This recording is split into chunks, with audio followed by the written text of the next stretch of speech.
Bonjour, bienvenue sur Les Petits Plus Zen, le podcast pour faciliter et savourer sa vie en famille.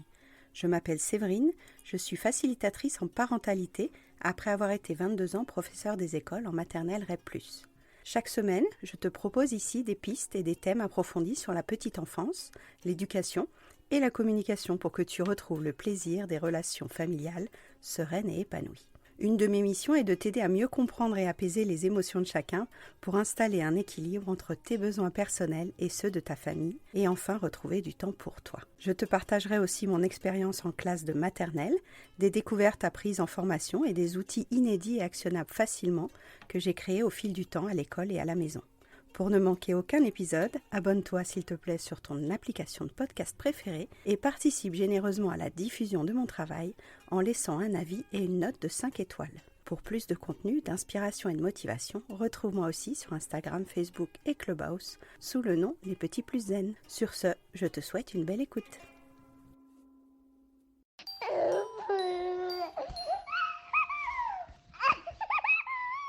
Bonjour, vous écoutez l'épisode 62 du podcast Les Petits Plus Zen. Nous allons parler aujourd'hui des tekils pour le parent. Cette idée du tekil, je vais la représenter brièvement et ensuite je vais articuler l'épisode en 3 parties. Pourquoi c'est important d'avoir des tekils en tant que parent? Comment on va mettre en place ces activités? Quel type d'activité?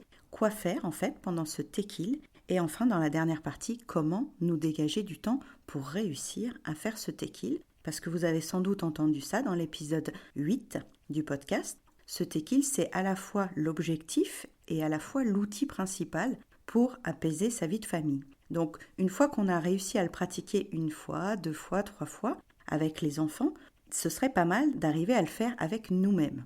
Mais pour nous laisser passer en priorité, il faut avoir 2-3 pistes, 2-3 tips pour arriver à dégager du temps dans notre journée, dans notre semaine ou dans notre mois. Donc ce sera la 3e partie de cet épisode. Le tekil, donc c'est un temps de qualité horizontal dans le sens où tous les besoins de tous les humains sont de la même valeur, sont aussi importants. Donc là, ça va être un tekil individuel, donc au niveau de l'horizontalité, ça va être juste dans la reformulation de se dire que mes propres besoins de parents, de mère, de père, sont aussi importants que ceux des autres membres de la famille et donc je mérite de m'accorder ce temps de qualité. Donc sur le H, ça va être plutôt cette nuance-là aujourd'hui. Sur le I, c'est individualisé, ce qui veut dire que mon tekil de la semaine ne sera pas le tekil de ma sœur, de ma mère, de ma voisine, parce que nous n'avons pas les mêmes besoins qui clignotent sur nos rayures d'arc-en-ciel de besoins. Donc il va être sur mesure, il va être vraiment individualisé ce tekil. Le L, vous vous souvenez que c'est la légèreté du tekil. On ne met pas un tekil dans notre emploi du temps pour produire, pour être efficace, pour faire une photo, pour prouver à qui que ce soit. C'est pour le ressentir, c'est pour le vivre nous, dans une certaine légèreté et non pas dans une efficacité. Et le E, en pleine présence à soi, en pleine conscience de nos besoins, de nos émotions, de nos envies, de notre temporalité aussi. Et en tant que parent, en tant que mère, en tant que père, vous voyez à quel point la temporalité peut être affectée parce qu'on a l'impression d'être noyé sous l'urgence, on a l'impression que tout est important sur notre to-do list et il est bien difficile de rester dans le moment présent. On a toujours des tâches qui nous attendent et on a toujours des choses à processer par rapport à ce qui s'est passé la veille, le week-end dernier ou le mois dernier. Donc on est rarement dans l'instant présent, ce qui fait que le tekil va pouvoir nous permettre d'aller un peu plus sur cette notion du moment présent. Vous avez peut-être lu le livre d'Eckhart Tolle qui fait vraiment de nombreux chapitres sur la puissance du moment présent. Je vous invite à le lire si ce n'est pas encore fait. Le petit point théorique que vous avez sans doute entendu dans d'autres podcasts ou dans d'autres sujets sur la parentalité, c'est que toutes nos journées font 24 heures. Ça, c'est incompressible et la manière dont on va remplir ces 24 heures, c'est ça qui va apaiser nos flammes de cheminée des émotions ou qui va au contraire les alimenter. Ça veut dire que du moment où on va poser le pied par terre le matin au réveil jusqu'au moment où on va décider de se coucher, c'est à nous que revient l'organisation de ce temps, de ces heures, de ces minutes et de ces secondes. Il va y avoir de l'incompressible, il va y avoir de l'imprévu, il va y avoir des décisions tout au long de notre journée pour remplir l'emploi du temps ou pour dégager du temps libre sur notre emploi du temps. Donc il va y avoir une part de maîtrisable, de contrôlable. Ce qui est quand même rassurant quand on devient parent, c'est qu'on a la main sur certaines activités. Et par contre, sur d'autres moments de notre journée, on va avoir beaucoup plus de mal à se dire « mais non, ça il faut que je le fasse, ça je dois le faire ». Et toutes ces injonctions, on en parle régulièrement dans les épisodes et dans les rooms, ne nous rendent pas toujours service pour apaiser nos flammes intérieures.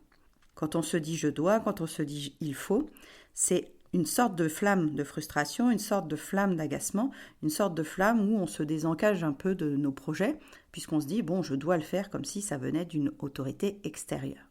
Donc ça renvoie à plusieurs épisodes que je vous ai déjà partagés sur ce podcast, donc je ne vais pas développer ça ici, mais pour auditer notre emploi du temps, il va falloir avoir le petit recul nécessaire pour se dire « bon, puisque ça ne me convient pas et que je n'arrive pas à installer des moments de tequila avec moi-même, je vais essayer d'auditer un peu ma journée. » Donc auditer, c'est un peu comme ce qu'on fait en scan des besoins ou en scan des émotions, c'est prendre point par point toutes les activités qu'on a faites aujourd'hui. Donc qu'est-ce que vous avez fait depuis que vous êtes levé? Essayez de lister tout ce que vous avez fait et de mettre en face la durée que ça vous a pris.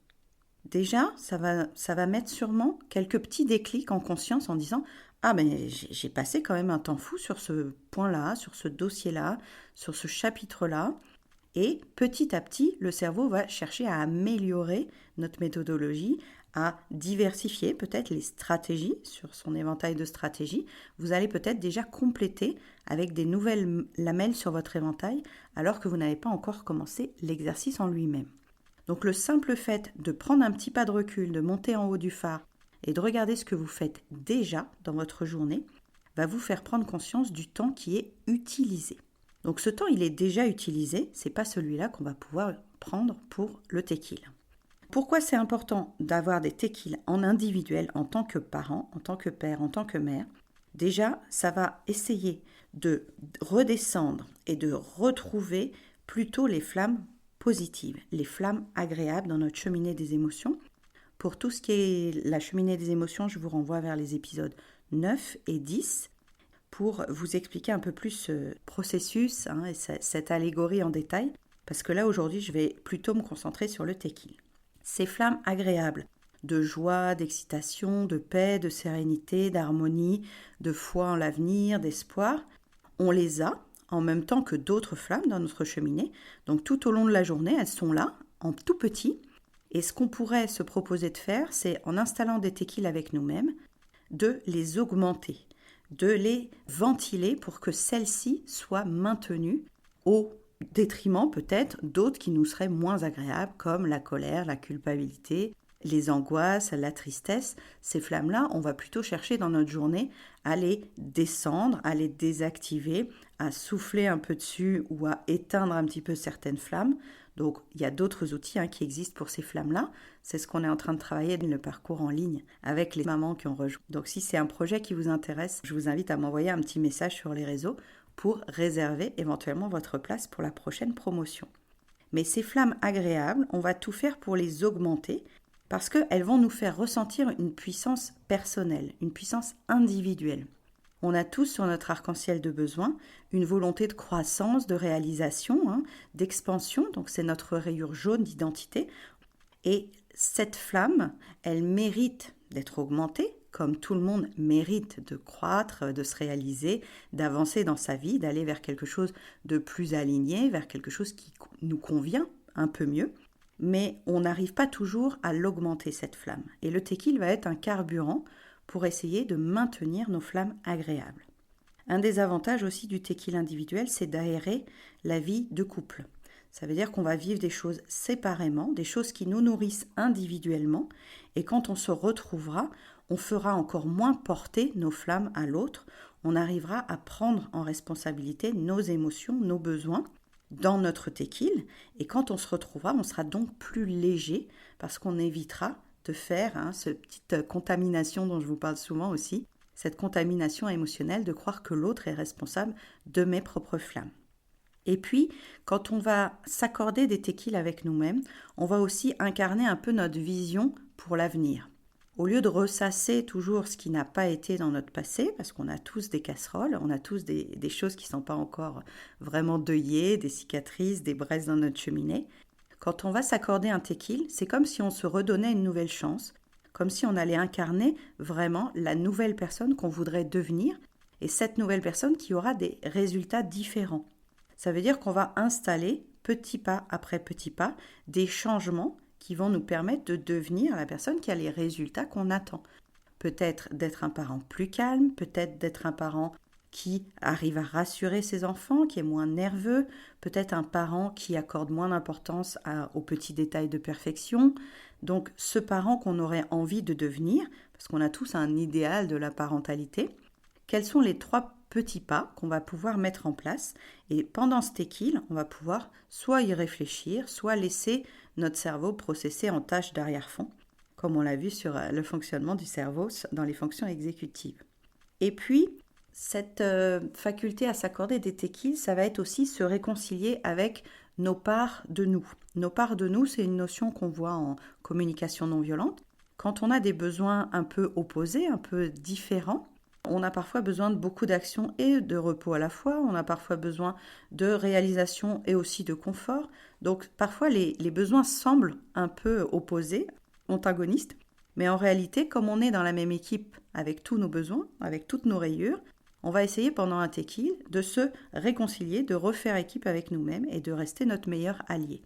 Ça va nous aider à grandir, ça va nous aider à nous mettre à jour en fonction du comportement qu'on a eu, en fonction aussi de la prise de recul par rapport au comportement des gens autour de nous, que ce soit nos enfants, le coparent, et de prendre conscience que, une fois de plus, on n'est responsable que d'une seule partie de la relation. On n'a pas à prendre en charge toute la relation avec nos enfants, toute la relation avec le coparent, etc. Mettez dans les pointillés ceux qui vous challengent en ce moment. Donc pour être acteur et actrice de mes propres choix, pour éviter de subir ma vie de parent, pour travailler à la fois mes flammes agréables, mes flammes désagréables, et puis de temps en temps, le tequil nous permet aussi d'aller explorer une petite braise qui se réactive très régulièrement dans notre cheminée. Donc ces injonctions à toujours faire plus, à toujours faire mieux, on va les désactiver quand on va s'accorder un temps de qualité avec nous-mêmes. Donc voilà un petit refresh de toutes les utilités du tequil dans notre vie de parents. Je ne reviens pas sur le fait que ça va être un tequil qu'on va prendre sur le temps de l'enfant parce que c'est quelque chose que j'accompagne beaucoup dans les suivis individuels parce que beaucoup des mamans avec qui je travaille me disent oui mais si je m'accorde ce temps pour moi, c'est comme si j'étais égoïste. Si je m'accorde ce temps pour moi, c'est comme s'il allait créer un inconfort dans la vie de mon enfant. Mais je vous rassure tout de suite, pendant ce temps-là, l'enfant est confié à quelqu'un de sérieux, à une personne ressource. Ce sera un des outils qu'on verra tout à l'heure, comment faire pour mettre en place ce temps de qualité. Donc ce n'est pas parce qu'on prend un temps de qualité avec nous-mêmes qu'on risque des inconvénients, qu'il va y avoir des désavantages pour le reste de notre famille. Au contraire, on reviendra avec une autre énergie, avec une autre paix intérieure qui sera profitable à tout le monde une fois qu'on sera revenu. D'ailleurs, j'en profite pour faire un petit clin d'œil à une des clientes, Émotisaine, là, qui a partagé dans le WhatsApp que son mari lui avait proposé d'aller au spa samedi pour qu'elle puisse se reposer. Je félicite aussi ce papa qui a vu à quel point le fait d'avoir des temps de qualité avec nous-mêmes individuellement, séparément, pouvait redonner une énergie, une vitalité et une harmonie au sein de la famille et qu'on peut s'accorder mutuellement avec le père, avec la mère, des temps où on puisse décharger, se reposer, se régénérer parce que être tout le temps, tous les 3, tous les 4, tous les 6, suivant le nombre d'enfants que vous avez, au bout d'un moment, c'est vrai que c'est très inconfortable. Si vous avez des souvenirs du confinement, c'est pas mes meilleurs moments, les moments où je me suis sentie vraiment enfermée à la maison avec les filles, à 4, à tourner en rond un peu comme un poisson dans un bocal. Donc le temps de qualité, c'est aussi se permettre cette aération, s'autoriser à vivre des choses en dehors du couple, en dehors du cocon, en dehors de la cellule familiale qu'on a décidée. C'est un peu pareil dans d'autres domaines de vie. C'est vrai que si vous êtes tout le temps dans le même bureau, dans la même entreprise pendant des années, sans faire de formation, sans faire de stage, sans régénérer un peu vos connaissances, on peut avoir la même sensation, pareil en amitié, pareil en association. Si on ne met pas de nouveautés, si on ne met pas d'exploration, de découverte, souvent on éteint un petit peu nos flammes agréables. On a besoin de ce défi, de ce challenge continuel. Voilà pour le pourquoi on a besoin de temps de qualité. Alors, qu'est-ce qu'on va mettre dans ce temps de qualité maintenant, la deuxième partie de ce podcast? Eh bien, ce temps de qualité, comme il est individualisé, on va d'abord regarder sur nos rayures d'arc-en-ciel laquelle est la plus urgente à nourrir, à renforcer, à régénérer. Donc, sur notre rayure rouge, peut-être qu'en ce moment, on a vraiment besoin de prendre soin de notre corps, de prendre soin de nos cheveux, de nos ongles, de se prendre un bon bain, de mettre de la musique, de s'accorder une sieste, une bonne sieste en plein milieu du week-end, ou de s'accorder un moment de silence complet, d'aller dans une pièce de la maison ou ailleurs pour être dans un vrai silence, parce que la vie de famille, c'est beaucoup de bruit, c'est beaucoup de tension, c'est beaucoup de chamaillements, de crises, de dialogues, de défis, et le silence, ça me paraît être quand même un besoin très utile quand on est parent. Et puis ça peut être un besoin de mouvement aussi, aller à la salle de sport, se bouger, se défier, se challenger. Donc voilà, sur la rayure rouge, quelques tequiles qu'on pourrait éventuellement mettre dans notre liste préférée. D'ailleurs, je vous invite en écoutant cet épisode à sortir un petit bout de feuille ou sur votre application note du téléphone et à commencer à noter les idées qui vous viennent de tequil, non pas pour les mettre dans votre emploi du temps tout de suite, mais pour voir un petit peu la diversité des rayures qui vous viennent, qui popent un peu dans votre imagination, quels sont les tequils qui vous paraîtraient vraiment soulageants. Et quand vous vous imaginez faire ce tequil-là, est-ce que déjà ça vous provoque une petite flamme de joie ou d'excitation à l'idée de vous accorder ce plaisir? Parce qu'on est vraiment dans la zone de plaisir, se faire plaisir et accorder du sens, du temps à nos besoins et à nos émotions qui sont toujours en train de se bagarrer dans notre cheminée des émotions. Sur les autres rayures, ça peut être aussi par rapport à la rayure de relation, aller voir un ami qui sait nous écouter, aller faire un petit moment de qualité avec quelqu'un qui nous est cher, peut-être un grand-parent, peut-être une cousine qu'on n'a pas vue depuis longtemps. Donc se rapprocher d'un lien, quelqu'un avec qui on a un contact, une écoute, un soutien, une empathie, une bienveillance, aller voir une personne qui nous fait du bien. Ce tequil, il est individuel par rapport à nos besoins, mais il peut aussi être co-construit avec une personne qui fait partie de notre cercle de plaisir, avec notre cercle de gratitude, avec peut-être notre cercle de joie dans la vie. Il y a des gens autour de nous qui nous apportent de la joie. Donc ça peut être l'occasion de s'accorder un tequil avec une personne qui sera une ressource pour nos flammes agréables.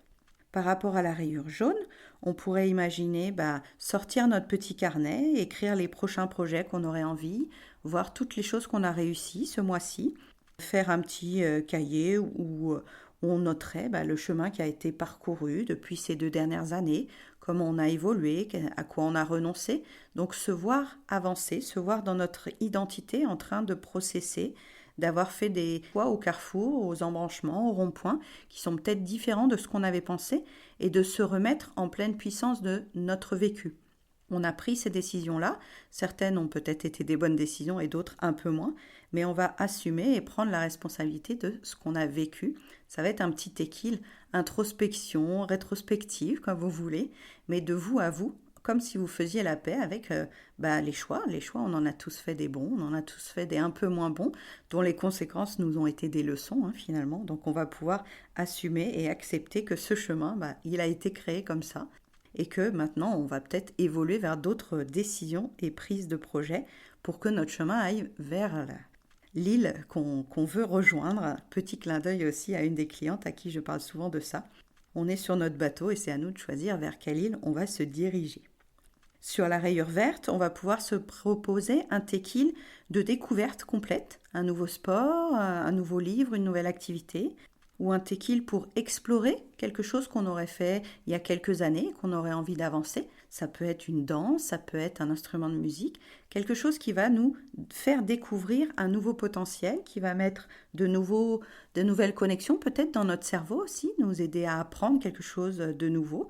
Ou alors ça peut être sensoriel, se mettre à la poterie, à la broderie, quelque chose qui active notre corps en mouvement.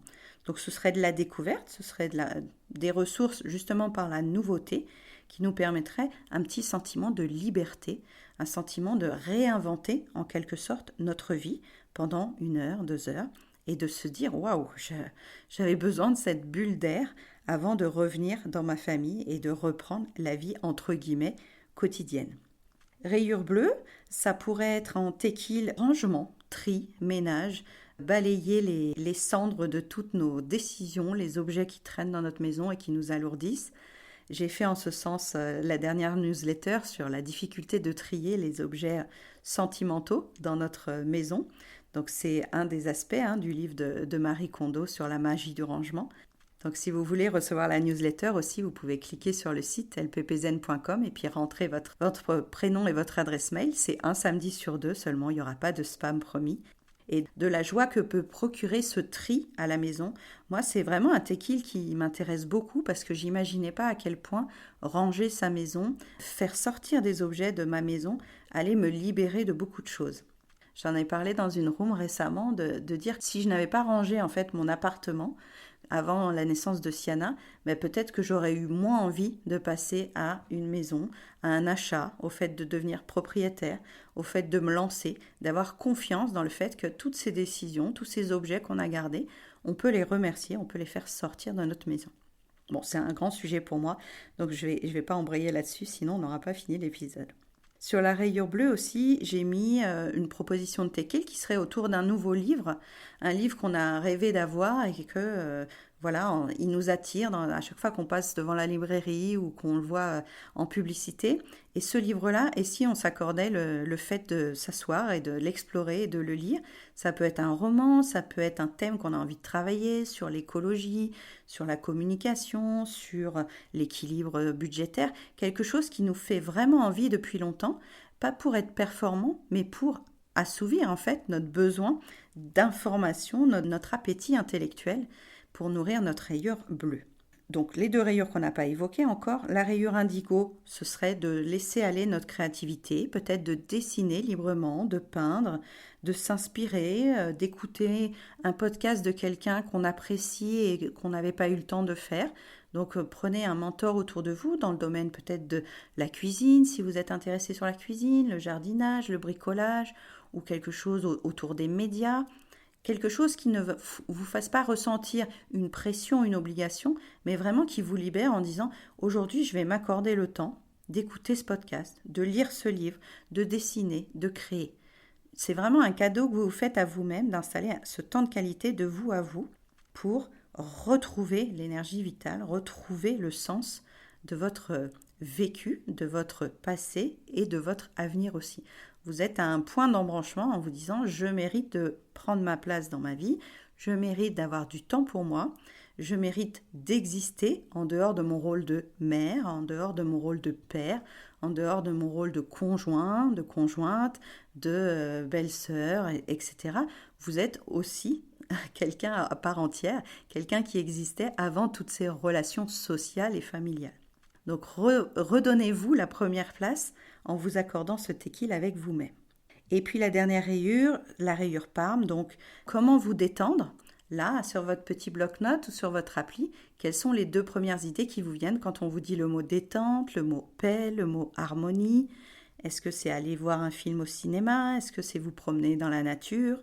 Est-ce que c'est sortir la chaise longue et juste vous mettre à l'ombre de votre cerisier et de rêvasser pendant 1 heure, 2 heures, de vous accorder ce qui vous ferait du bien au niveau de votre détente? Pour certains, ça peut être d'aller courir, pour certains, ça peut être vraiment de ralentir. Voyez ce qui vous paraît utile sur votre rayure d'arc-en-ciel des besoins. C'est pour ça que ces outils, ces 3 outils, l'arc-en-ciel des besoins, la cheminée des émotions et le tequil, ce sont des outils que j'ai créés pour vous, mais en toute autonomie. Je peux vous aider à les décrypter, je peux vous aider à les appliquer, je peux vous aider à les affiner selon vos goûts. Mais l'utilité première, c'est vraiment de voir que selon votre chemin de vie avant et selon vos projets de vie après, ils vont pouvoir s'adapter complètement à 100% à votre vie actuelle, à votre vie d'aujourd'hui. Si vous êtes quelqu'un de très casanier, ça peut être un tequil. Voilà, vous prenez un bouquin, vous allez au bout du jardin, vous allez au parc et vous oubliez que la vie familiale tourne sans vous. Puis si vous êtes quelqu'un d'actif, de sportif, vous allez aller dans une nouvelle association, vous allez vous présenter, vous allez vous proposer comme bénévole. Ça peut être de la coopération, de la collaboration, vraiment une expérience de nouveauté. Vraiment, regardez en vous ce qui vous ferait le plus de bien pour vous créer une flamme de joie, une flamme de paix, une flamme de sérénité, peut-être une flamme d'excitation si c'est ce dont vous avez besoin en ce moment. Donc, quoi mettre dans votre tequil? C'est à vous de créer le catalogue de tequil qui vous va bien. Je vous en propose souvent des tequils avec les enfants, puisque c'était mon métier principal avant de créer des tequils en classe avec les élèves. Mais là, j'ai envie de vous pousser un peu sur votre carnet ou sur votre appli à écrire vos meilleurs tequils. Au début, peut-être que vous allez tâtonner en mettant 3-4, et puis vous allez voir au fil du temps, vous allez vous créer un catalogue où il y aura peut-être une cinquantaine, une centaine de tequils, et en fonction de votre humeur du jour, de vos conditions du jour, et puis aussi du créneau qui reste libre dans votre emploi du temps, on va y revenir dans la troisième partie, vous allez peut-être créer des tequils différents. Un lundi sur 4, ce sera cinéma. Et puis, un mardi sur 2, ce sera aller au volley, parce que le volley, ça vous défoule, etc. Choisissez ce qui vous convient avec vos goûts à vous, votre identité à vous. Alors maintenant, comment on va dégager du temps pour les mettre, ces tequils? Quand vous voyez votre semaine, vous avez peut-être un planning Google, peut-être un planning papier, peut-être un planning mental, ce qui gagnerait d'ailleurs à être posé sur papier pour mieux vous rendre compte quand vous allez faire votre audit, de voir vraiment quelles sont les plages de libre sur votre emploi du temps. Je vous invite vraiment à sortir une version papier vide et de colorier tout ce qui est déjà occupé par le boulot, tout ce qui est déjà occupé par peut-être les transferts aller-retour des enfants pour le sport, pour l'école, pour la crèche, et puis de voir ce qui reste en blanc. Ce qui reste en blanc, il y a les moments de repas, il y a les moments de sommeil, il y a les moments de week-end peut-être si vous êtes en horaire classique de travail. Regardez ce qui reste en vide et dans un premier temps, demandez-vous ce que vous mettez déjà dans vos moments vides. Parce que ces moments vides, comme le cerveau n'aime pas spécialement le vide et que notre corps n'aime pas spécialement le vide, vous êtes sans doute déjà en train de le remplir. Le remplir de tâches ménagères, le remplir de réseaux sociaux, peut-être de séries à la télé, peut-être de papotage entre amis, à la sortie de l'école, dans la rue, de discussions avec votre conjoint aussi. Il y a tous les tequils enfants qui vont être placés sur votre emploi du temps. Il y a peut-être les tequils de couple aussi, peut-être un par semaine, peut-être un par week-end. À vous de voir où est-ce qu'on va mettre nos tequils individuels. Ces tequils individuels, ils ne vont pas nous sauter dans le planning tout seuls. Il va falloir les créer, il va falloir les libérer parce que spontanément, autour de nous, personne ne va nous le donner ce temps. Ce temps, on va devoir le prendre. Je vais marquer une petite pause ici parce que c'est une notion que j'aurais vraiment voulu entendre plus tôt. Ce temps personnel de qualité de vous, à vous, personne ne va vous l'offrir. Dans le meilleur des cas, le coparent pourrait se dire que comme lui, il arrive à le faire, il pourrait vous le donner. Mais vraiment, c'est dans le meilleur des cas. La plupart du temps, on est tous en train de courir, on est tous en train de cocher des cases sur nos to-do list et on n'arrive pas à voir que l'autre parent aurait besoin de temps de qualité de lui à lui. Alors certaines de mes clientes me disent « mais je comprends pas parce que mon mari, lui, il n'a aucun problème pour se mettre des temps de qualité avec lui-même. » Il regarde la Formule 1, il est tranquille, il va boire un coup avec ses copains, il est tranquille. Il me dit « ah ce week-end, je vais voir mon frère. » Donc les hommes, désolé messieurs si vous m'écoutez, mais les hommes ont une faculté plus grande à dégager des temps de qualité pour eux. Du coup, je reprends ma phrase de tout à l'heure. Mesdames, si vous voulez du temps de qualité avec vous-même, vous allez devoir le créer, vous allez devoir le prendre. On ne va pas vous le donner. Et une des phrases que j'avais beaucoup aimées sur les réseaux sociaux quand j'étais vraiment en pleine descente après la naissance de Siana, j'avais vu une mère écrire « Un jour, j'ai décidé d'annoncer que j'allais prendre une douche. Point. » Sans dire « tu peux t'occuper du bébé », sans dire « je mérite bien d'aller prendre une douche », juste d'annoncer de quoi elle avait besoin et de le faire. Elle s'était créée, elle avait pris ce temps pour elle. Et ça vous fera peut-être sourire parce que sans doute que comme moi, à un moment, vous aviez même plus le temps de prendre une douche, même plus le temps de vous coiffer, de vous maquiller, de vous habiller. Notamment quand on a allaité, il y a eu plusieurs journées, voire plusieurs semaines où physiquement, corporellement, c'était un peu l'abandon.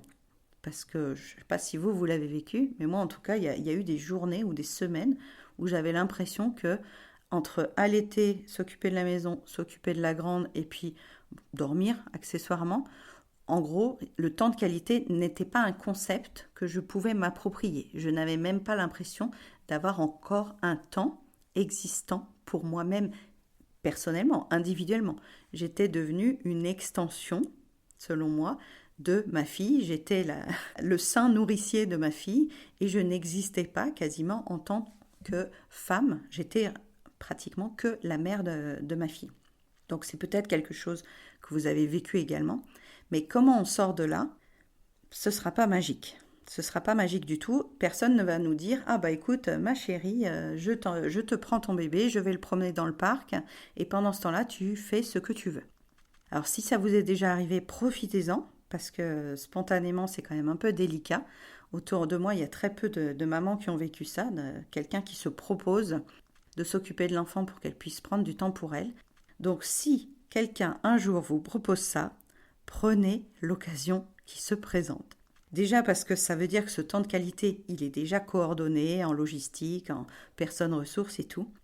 Et il ne vous reste plus qu'à piocher dans vos petits papiers, sur votre appli de notes ou sur votre carnet, par quel tequil vous allez commencer. Parfois on pourra en faire qu'un, parfois on pourra peut-être en mettre 2 dans la même après-midi.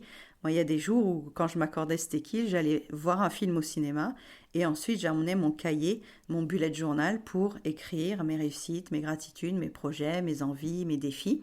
Donc je faisais 2 tequils en une après-midi. J'allais au cinéma et ensuite j'écrivais sur mon cahier. Et quand je revenais, pourtant c'était que 3 heures de temps, je me sentais régénérée, je me sentais calme, je me sentais prête à allaiter ma fille, à reprendre la vie familiale, les discussions avec la grande, les discussions de couple et puis le quotidien qui nous rattrape, la maison et tout ça. Mais cette bulle, c'est vraiment un cadeau que vous vous faites. Donc pour dégager ce temps, première piste, je vais vous en donner 5 des pistes. Première piste, c'est déléguer. Autour de vous, il va falloir trouver 1 ou 2 personnes ressources. Ça peut être le coparent. Ça peut être les horaires de garderie. Par exemple, peut-être qu'on peut rajouter 1 heure après l'école pour que pendant que votre enfant est à l'école et que vous êtes sorti du travail, pendant cette heure-là, vous vous accordez une marche dans le parc près de votre entreprise, une petite glace avec une amie, un podcast d'un mentor qui vous inspire, de créer ce petit temps de qualité entre votre vie professionnelle et puis votre vie familiale, comme un sas de décompression entre les 2 journées. Ça peut être aussi les grands-parents, ponctuellement, s'ils ne sont pas trop loin géographiquement, bien sûr. Et puis, ça peut être une personne de confiance, une babysitter, quelqu'un qui vous a été recommandé, quelqu'un qui connaît déjà vos enfants. Donc, une personne ressource qui pourra vous libérer une case dans votre planning, libérer une case sur votre emploi du temps. Deuxième astuce pour créer du temps de qualité avec vous-même, ça va être de renoncer et de dire non. Renoncer et dire non, on en a parlé la semaine dernière dans l'épisode 61, c'est inconfortable, on n'est pas habitué parce qu'on aime faire plaisir aux gens, on aime accentuer les flammes positives dans les cheminées des gens, sauf que là, c'est une question d'équilibre.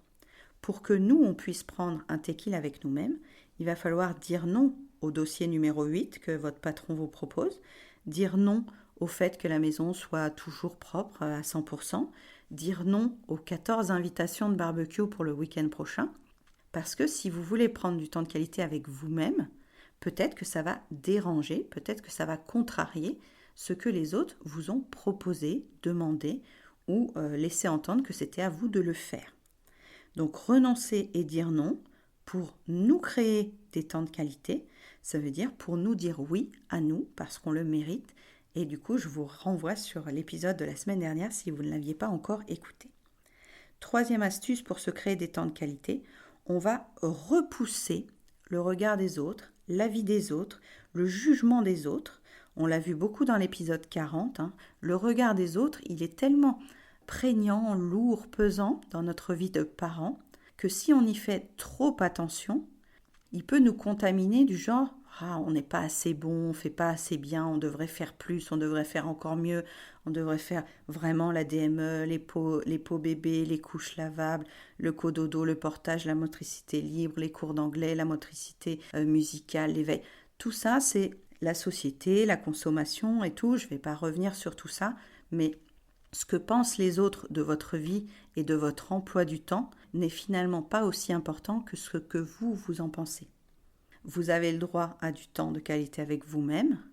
Ce que pense votre belle-mère de ça, ce que pense votre sœur de ça, n'est pas le plus important. C'est vraiment vous qui allez devoir repousser la vie des autres en disant « je sais pourquoi je le fais, je sais ce que ça va m'apporter, les bénéfices que j'en attends, et je sais aussi que si je ne le fais pas, les conséquences seraient encore pires que le petit jugement des gens. » Parce qu'au bout d'un moment, quand on s'accorde plus du tout de temps de qualité avec nous-mêmes, l'impression qu'on a, c'est vraiment une sensation d'impuissance, de frustration, de solitude, parce qu'on est seul avec nos envies, nos désirs, et on sent que tout n'est pas possible, que tout est étriqué, qu'on a le temps de rien, qu'on passe d'un dossier à l'autre, qu'on fait mal tout du coup, puisqu'on n'a pas le temps de s'investir sur un ou deux dossiers. Et on entretient, mine de rien, un auto-jugement continuel à ne pas être satisfait de ce qu'on fait déjà, parce qu'on fait déjà des choses formidables, mais on ne le voit plus parce qu'on est noyé par ce qu'on pense de nous et ce qu'en plus le regard des autres nous renvoie. Que les autres soient frustrés dans leur vie, que les autres aient des flammes désagréables dans leur cheminée, il n'y a aucun problème avec ça, on n'arrêtera pas ça sur la planète, ça continuera sans nous, mais ce qu'on peut faire, nous, c'est se préserver et vraiment se mettre dans une bulle avec notre famille d'abord, et ensuite dans cette bulle familiale, de nous mettre dans une bulle individuelle en disant qu'est-ce qui serait le mieux pour moi, qu'est-ce qui serait le meilleur pour moi, sans accorder d'importance à ce que va penser la société, mon beau-père, ma sœur, de ce que je vais décider pour mon week-end. Et quand on cumule les trois premiers, déléguer, renoncer et repousser la vie des autres, oui, on va accepter de décevoir des gens. Oui, on va accepter d'aller peut-être à l'encontre de ce que pensent les autres, de leurs principes éducatifs, de leurs habitudes de vie, parce que nos besoins, une fois de plus, sur notre arc-en-ciel, ne sont pas les leurs. Nos flammes de cheminée ne sont pas les leurs, et nos braises, nos cicatrices dans notre cheminée ne sont pas les leurs. Je ne suis pas là pour vivre les principes des autres personnes. Je ne suis pas là pour remplir les cases des autres personnes. Donc, plus je vais me concentrer sur mes besoins, mes émotions et mes envies, plus je vais pouvoir me libérer du temps sans avoir peur de décevoir, frustrer ou déranger les autres. Plus je vais agrandir mes flammes agréables et plus je vais me détacher de ce que les autres peuvent penser de moi ou même de ce que les autres croient que je suis responsable de leurs flammes désagréables. Ça, on peut l'entendre aussi, peut-être qu'autour de vous, il y a des gens qui vous disent que c'est parce que vous faites ça que eux sont tristes ou c'est parce que vous faites ça que eux sont en colère. Je vous rappelle vraiment que les deux cheminées sont complètement étanches. Ce que les autres disent de vous, vous n'êtes pas responsable de leurs émotions. Ils sont responsables de leurs émotions complètement. Donc c'est aussi un chapitre qu'on travaille dans les modules, de voir comment faire pour que les émotions des autres ne nous contaminent plus et comment faire la clarté sur le fait que mes émotions n'ont pas non plus à contaminer les autres. Donc au début, c'est un petit peu difficile comme sujet, c'est un petit peu tâtonnant parce qu'on n'a pas l'habitude de le faire, mais si c'est vraiment un sujet qui vous intéresse, rejoignez le programme. Quatrième piste pour créer du temps de qualité avec nous-mêmes, on va se le reformuler intérieurement en nous disant pourquoi on veut le faire, qu'est-ce qu'on va faire, en nous disant qu'on le mérite ce temps de qualité, en osant l'inconfort de se mettre en priorité, parce que parfois on a cette petite phrase qui nous revient du genre « Oh là là, tu vas passer du temps pour toi, c'est pas un peu égoïste quand même, t'es une mère avant d'être une femme, etc. » Donc toutes ces pensées à l'intérieur, là, le petit hamster qui tourne dans sa roue, on va les reformuler, les pensées. C'est aussi dans le module 4 des mots Tizen, comment reformuler des pensées pour qu'elles puissent être plus agréables et qu'on puisse en retrouver une certaine maîtrise, une certaine responsabilité. Au lieu de subir nos pensées désagréables, on va les retourner, on va les remodeler, on va les reformuler, on va les modifier, notamment avec le travail de Cathy Byron, pour se les approprier et qu'elles nous fassent du bien. Donc quand vous allez avoir créé votre tequil sur l'emploi du temps, vous allez pouvoir vous dire « Je mérite d'aller voir ce film, je mérite d'aller à mon cours de poterie, je mérite d'aller marcher dans la nature parce que ça va me faire du bien, je reviendrai en pleine forme, je pourrai à nouveau être une personne authentique, intègre et incarner mes valeurs auprès de mes enfants.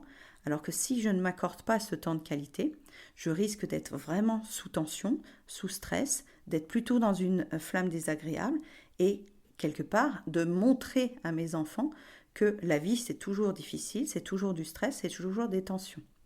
Donc en me reformulant à quel point ce sera utile, non seulement pour moi en tant que parent, de m'accorder ce temps de qualité, mais si c'est difficile au début de me trouver trop égoïste pour m'accorder ce temps de qualité, je peux même me reformuler à quel point ce sera bénéfique pour mon couple, à quel point ce sera bénéfique pour mes enfants, à quel point ce sera bénéfique pour les gens autour de moi, parce que si je suis plus apaisée après mon tequil, si j'ai nourri mes besoins individuellement, je referai moins porter ma frustration sur les gens qui me sont chers. Je reprends la responsabilité de mon désagrément, de mon impuissance, de mes peurs, de mes angoisses, parce que je vais chercher les ressources moi-même qui vont m'aider à apaiser mes propres flammes désagréables et ne plus être dépendant des actions des autres pour moi-même aller bien. Donc cette reformulation, elle demande plusieurs mois de pratique. Les filles qui sont dans le parcours Emotizen, là, elles vont avoir tout l'été pour travailler ce module qui est très compliqué, la reformulation positive de l'intérêt, l'avantage, les bénéfices de me mettre des tequils pour apaiser mes flammes, pour nourrir mes besoins et pour finalement apaiser ma vie de famille complètement. Donc même si au début on a l'impression que s'accorder un tequil c'est égoïste, je vous invite à voir ça complètement différemment. Finalement, si vous vous accordez un tequil avec vous-même, par ricochet, vous allez avoir des avantages pour les gens qui vous sont chers, pour vos familles, pour vos enfants, pour votre partenaire de vie, même pour vos collègues. Si vous allez mieux, tout le monde autour de vous se sentira plus léger à votre contact. Donc, j'avoue que pour une des clientes notamment, un petit coucou à toi, je suis passée par cette méthode-là en suivi d'accompagnement, en lui disant « Alors, fais-le déjà pour toi, en te disant qu'en plus, ça va bénéficier aux autres. » C'était la première marche de l'escalier parce que c'était vraiment très difficile pour elle d'oser se faire du bien d'elle à elle, et vous êtes peut-être concerné en écoutant cet épisode. Donc, cette reformulation, elle va être très importante pour soi. Et puis le dernier point, le 5e point sur comment arriver à nous mettre des tequils dans notre emploi du temps, ça va être de l'expliciter aux autres. Et là, c'est difficile parce que comme nous, on est un peu débutant sur cette façon d'expliquer nos besoins, d'expliquer nos émotions et d'expliquer aussi les avantages qu'on voit à faire un tequil, peut-être que les gens autour de nous n'écoutent pas le podcast, je les encourage à le faire, mais vous savez comme moi que les gens n'écoutent pas les mêmes références, donc ils n'ont pas les mêmes outils. Pareil sur les Room Clubhouse, il y a des gens qui arrivent pour la première fois dans une Room Clubhouse et qui disent « Waouh, c'est un autre monde ici, c'est énorme, c'est carrément un autre continent ». Et je leur dis « Oui, pour quelqu'un qui n'a pas vécu cette connaissance des émotions, cette connaissance des besoins, le développement de l'enfant, tout ça c'est très nouveau ». Donc quand nous, on essaye de l'expliciter à quelqu'un qui n'a jamais entendu ça, au début, il y a une incompréhension. Au début, on a envie de se justifier, de convaincre, de vouloir avoir raison. Et ça, c'est le danger.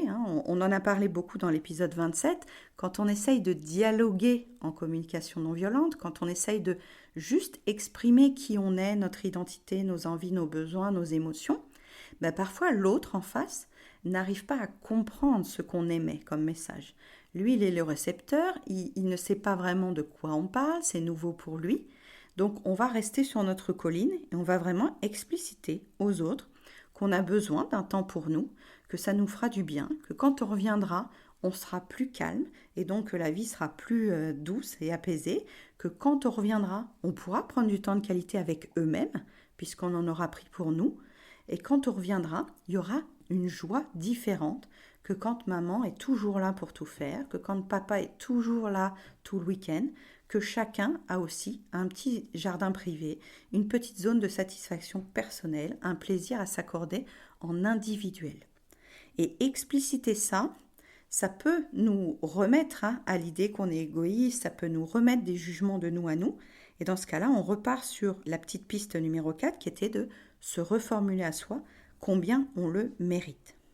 Donc, expliquer à nos amis que non, ce week-end, on ne viendra pas au barbecue parce qu'on a vraiment besoin de silence et qu'un barbecue, ça va être trop bruyant après la semaine qu'on a passée.